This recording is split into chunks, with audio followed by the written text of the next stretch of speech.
बच्चों, कैसे हैं आप लोग। आशा करती हूँ कि आप सभी अच्छे होंगे। बच्चों, शुरू करते हैं आज का अध्याय शब्द भंडार। तो आइए जानते हैं हिंदी व्याकरण में कितने हमारे शब्द के भंडार हैं। तो बच्चों, भाषा का निर्माण शब्दों से होता है, ये तो हम सभी जानते हैं। जिस भाषा में जितने अधिक शब्द होते हैं वह भाषा उतनी ही समृद्ध और प्रभावशाली मानी जाती है। किसी भाषा में प्रचलित समस्त शब्दों को उसका शब्द भंडार कहते हैं।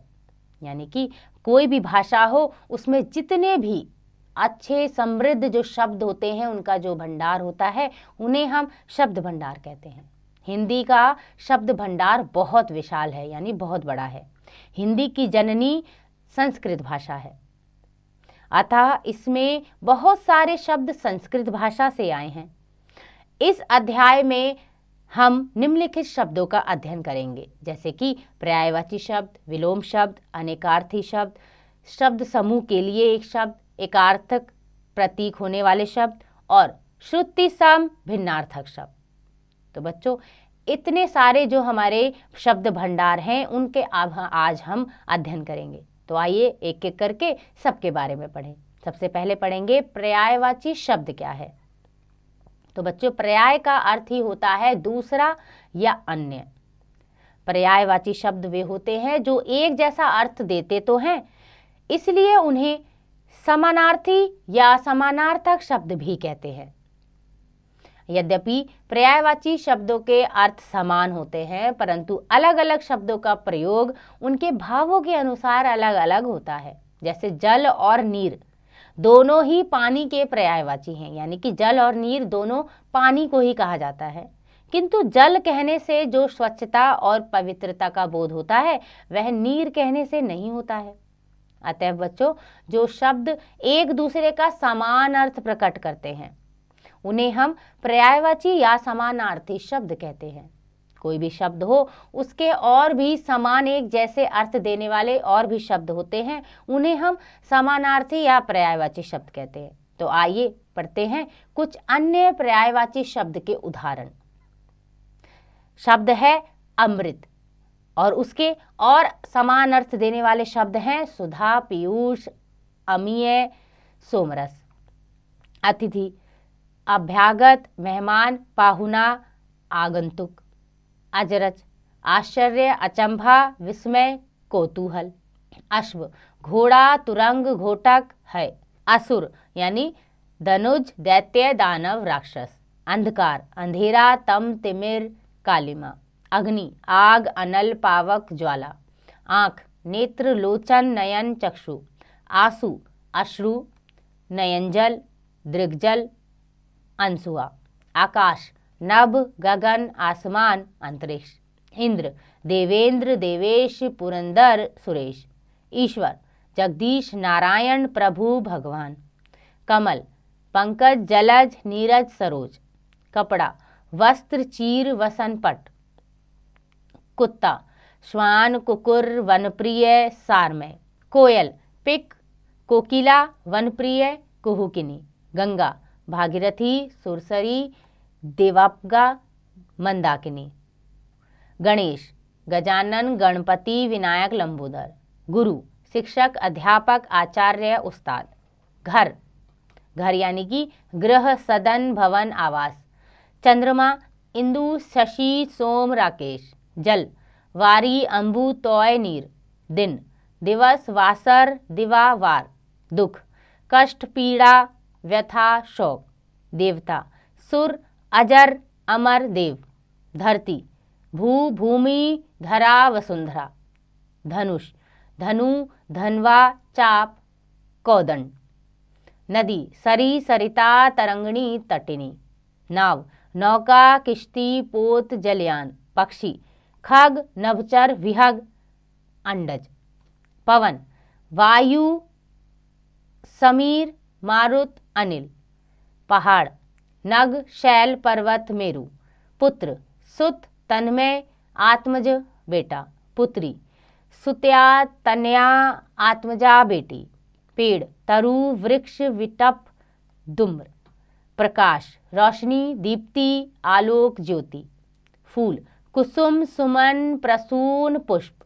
बादल, मेघ घन जलद अम्बुद, बिजली विद्युत चपला दामिनी तड़ित, माता माँ जननी अम्बा धात्री, मोर शिखी मयूर कैकी सारंग, मित्र सखा साथी दोस्त मीत, राजा भूपति नृपति नृप नरेश, रात रात्रि रैन निशा विभावरी, लक्ष्मी कमला हरिप्रिया विष्णुप्रिया चंचला, वन जंगल अरण्य कानन विपिन, समुद्र सागर जलधि रत्नाकर सिंधु, सांप भुजंग नाग सर्प विषधर, सूर्य भानु भास्कर रवि दिनकर, संसार दुनिया जगत विश्वलोक। तो बच्चों ये थे कुछ उदाहरण पर्यायवाची शब्दों के। इनका अध्ययन आप एक बार जरूर दोबारा करना। आइए पढ़ते हैं अगला विलोम शब्द। तो बच्चों विलोम का अर्थ होता है उल्टा, प्रतिकूल या विपरीत। विलोम शब्द हमें किसी शब्द के उल्टे व विपरीत शब्दों के बारे में बताते हैं। विलोम शब्द को विपरीतार्थक शब्द भी कहते हैं, जैसे रात दिन, एक अनेक, छोटा बड़ा आदि। किसी शब्द का विलोम लिखते समय यह ध्यान रखना चाहिए बच्चों कि तत्सम शब्द का विलोम तत्सम और तद्भव शब्द का विलोम तद्भव ही होना चाहिए। यह आवश्यक नहीं है कि प्रत्येक शब्द का विलोम हो। तो आइए बच्चों पढ़ते हैं कुछ अन्य विलोम शब्द के उदाहरण। सबसे पहला शब्द है अर्थ और उसका उल्टा विलोम है अनर्थ।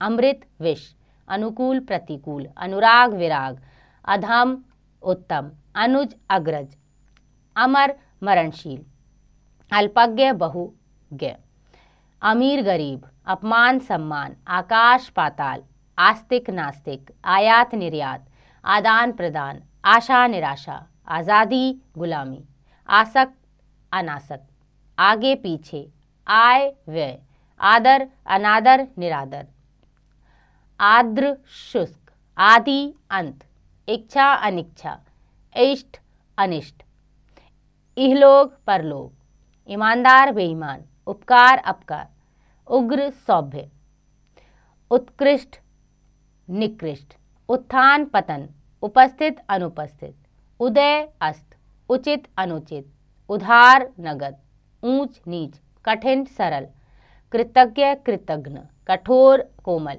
कड़वा मीठा, करुण निष्ठुर, कटु मधुर, कपट निष्कपट, कर्मण्य अकर्मण्य, क्रय विक्रय, क्रोध क्षमा, खरा खोटा, खेद प्रसन्नता, गमन आगमन, गुरु शिष्य, गुण दोष या अवगुण, घृणा प्रेम, चतुर मूर्ख, चर अचर, चंचल स्थिर, छोटा बड़ा, जन्म मरण, जय पराजय, जीना मरना, झगड़ा मील, झूठ सच, त्याग लोभ, तिमिर प्रकाश, तीव्र मंद, दरिद्र धनी, दयालु निर्दय, दानी या उदार कृपण, देव दानव, दूषित स्वच्छ, धनी निर्धन, नवीन प्राचीन, न्याय अन्याय, निर्मल मलिन, निर्जीव सजीव, निर्दय सदय, पक्ष विपक्ष, प्रत्यक्ष परोक्ष,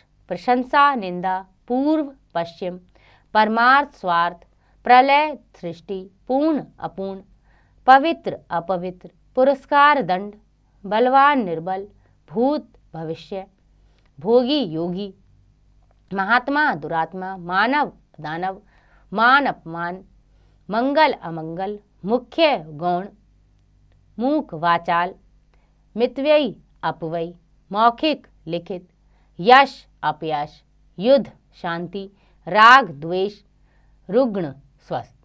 तो बच्चों ये थे कुछ उदाहरण विलोम या फिर विपरीतार्थक शब्द के। इनका अध्ययन भी आप एक बार दोबारा जरूर करना। आइए पढ़ते हैं अगला अनेकार्थी शब्द।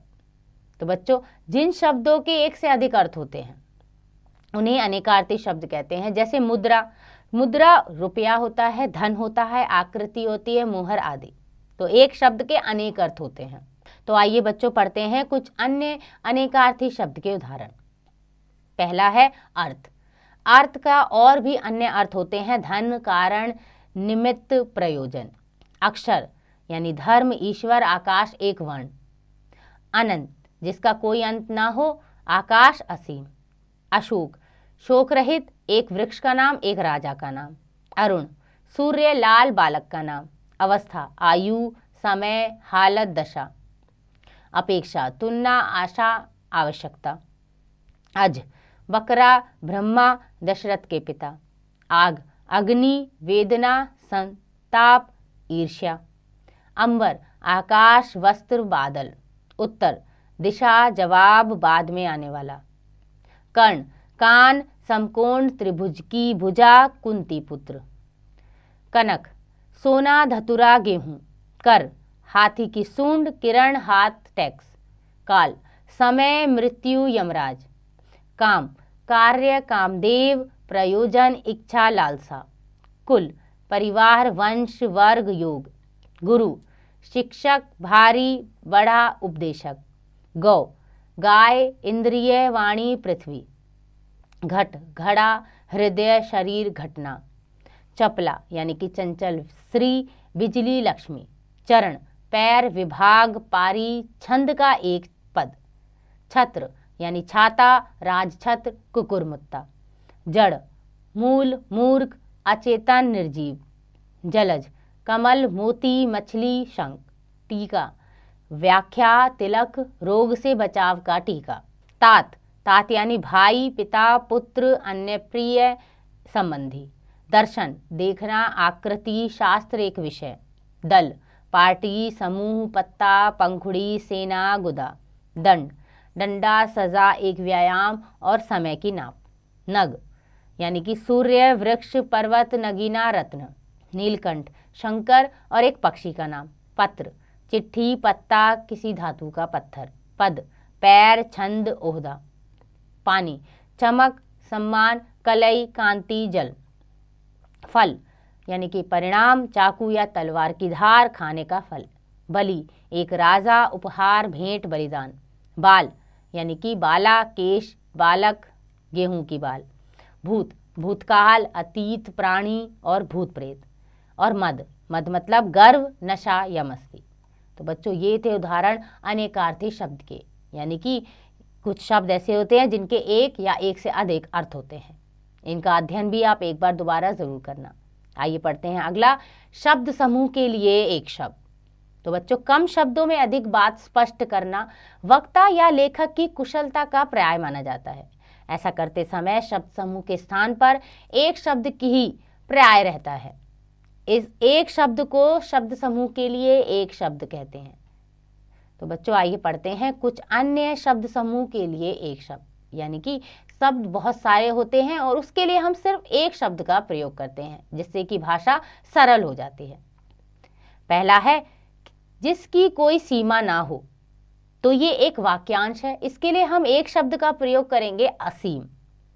जो कभी नष्ट ना हो, अनश्वर। जिसके समान दूसरा ना हो, अद्वितीय। जिसकी उपमा ना की जा सके, अनुपम। आतंक फैलाने वाला, आतंकवादी। जिसकी इच्छा की गई हो, इच्छित।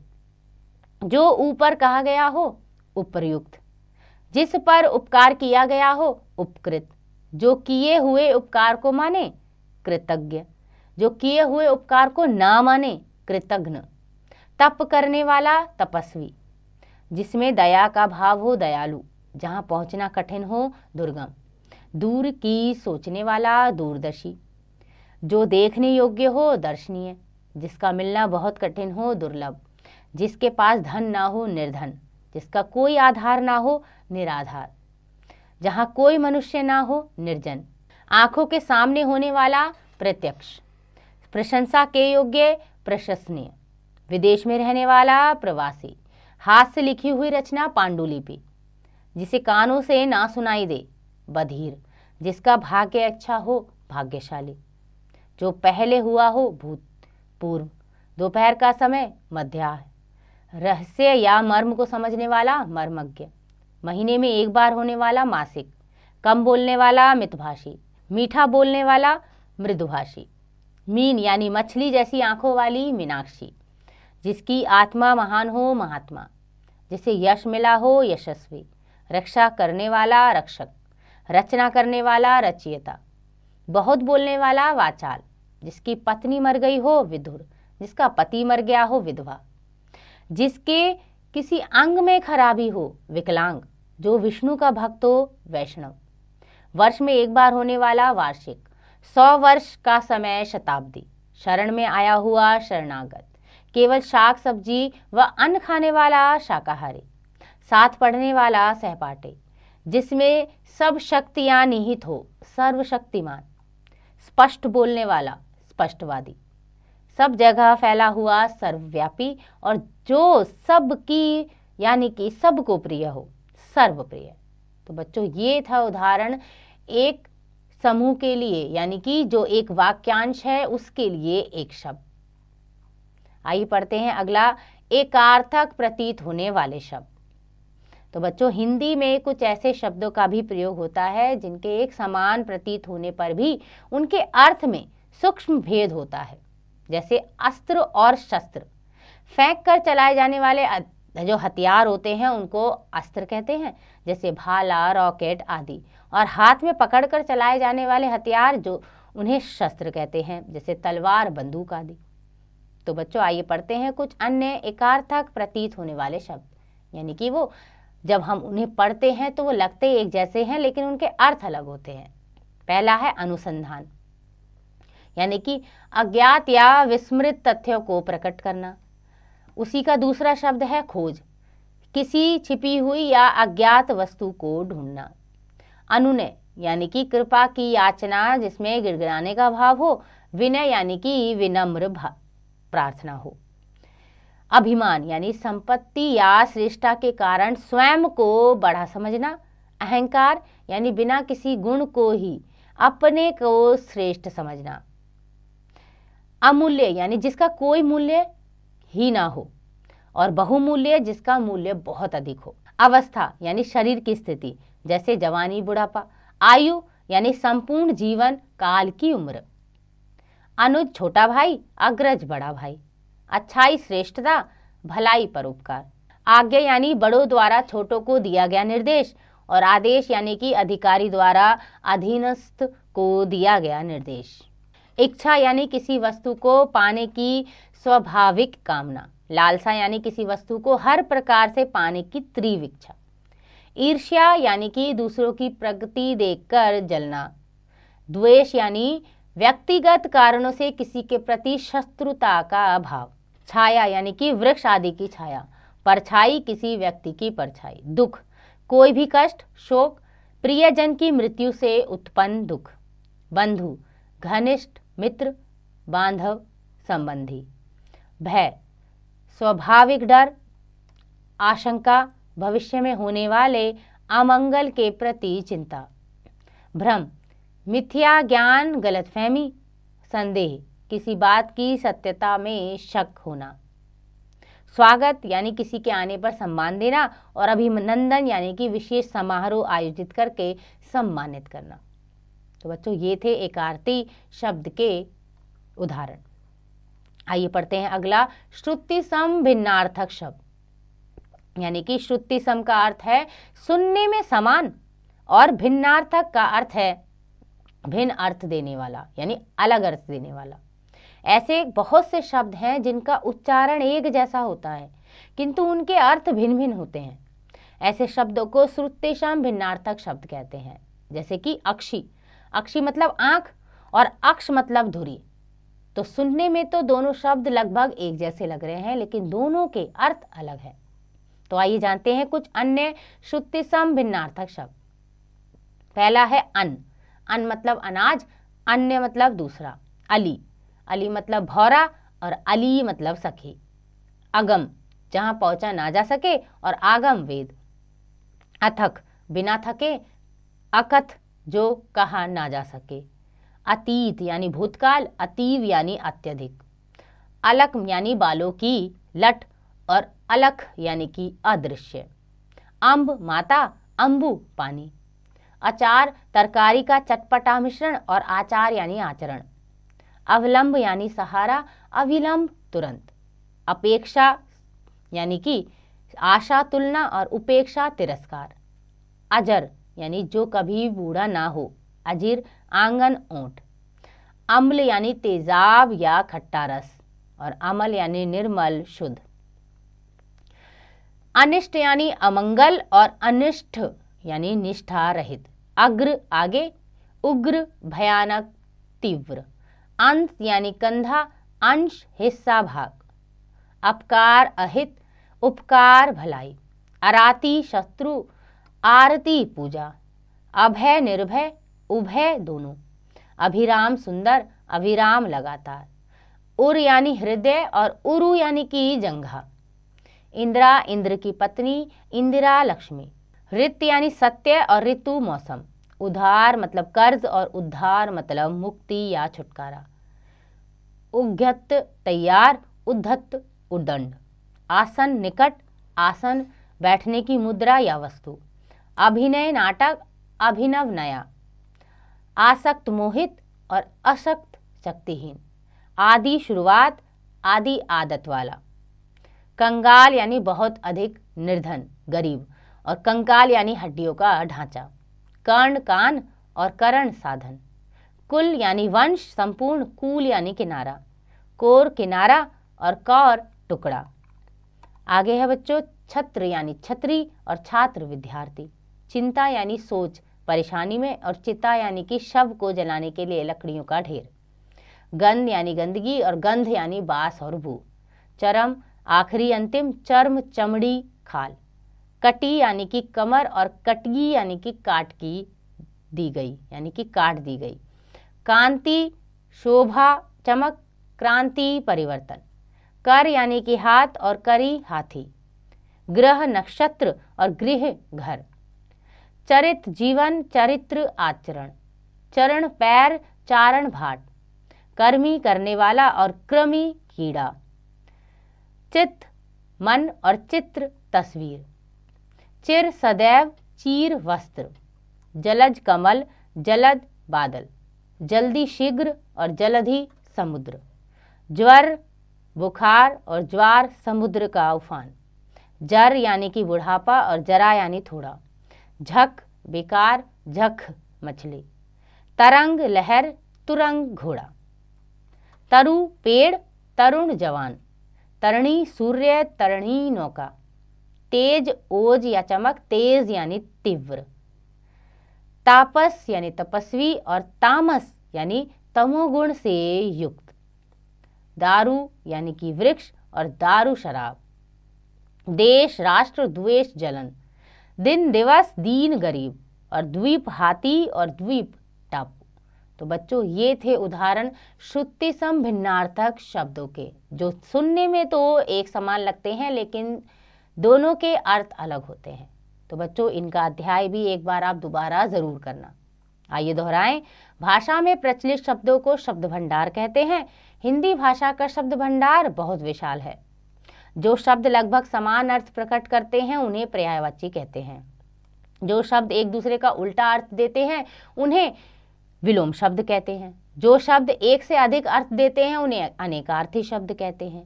भाषा में वाक्यांशों या अनेक शब्दों के लिए एक शब्द का प्रयोग किया जाता है, जिससे भाषा संक्षिप्त और रोचक बनती है। हिंदी में कुछ ऐसे भी शब्द हैं जो अर्थ में एक समान प्रतीत होते हैं, पर उनमें सूक्ष्म अर्थ भेद होता है। जो शब्द सुनने में समान हो किंतु अर्थ भिन्न देते हों, उन्हें श्रुति सम भिन्नार्थक शब्द कहते हैं। तो बच्चों आशा करती हूँ कि आपको यह अध्याय समझ आ गया होगा। इसका अभ्यास आप स्वयं कीजिएगा।